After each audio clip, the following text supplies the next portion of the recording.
Hi Kids and Teens Psychology Tribe. Our best thoughts go out to you and yours during this potentially difficult and uncertain time.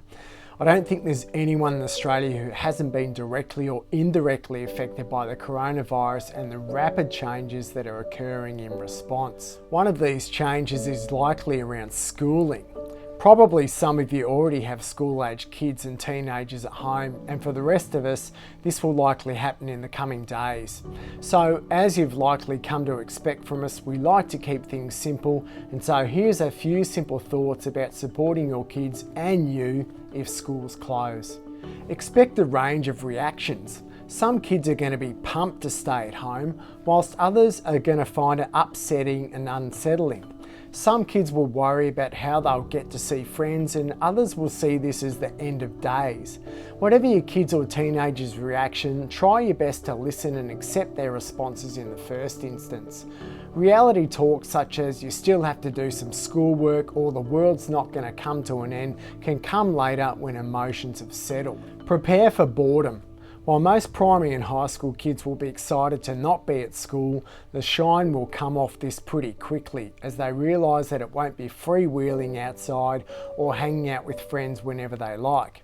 It might be best to prepare your kids for this reasonably quickly without taking the immediate shine off the excitement. It'll be important to keep some of your normal routines or get back into them within a few days of staying home from school.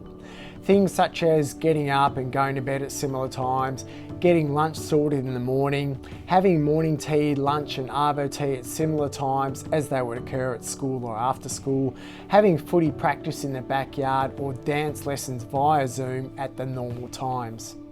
I'm pretty fixated on the news and social media at the moment, but I know I'm going to have to limit this if my daughter is at home. Whilst my brain can put information into context and help me to sort my anxious feelings, this is more difficult for kids and teenagers. It will also be important for you to keep yourself in check and not talk too much about the virus and its impact, as kids and teenagers are pretty attuned to their emotional environment, and this can lead to panic. Even if the kids end up at home from school, it will still be important to engage in good hygiene practices. Hand washing, social distancing, the vampire approach to catching your cough and sneeze, as we won't always be at home and thus we should keep up the practice of these things. Your kids are likely to seek you out when they start to become bored and are over the restrictiveness of the house.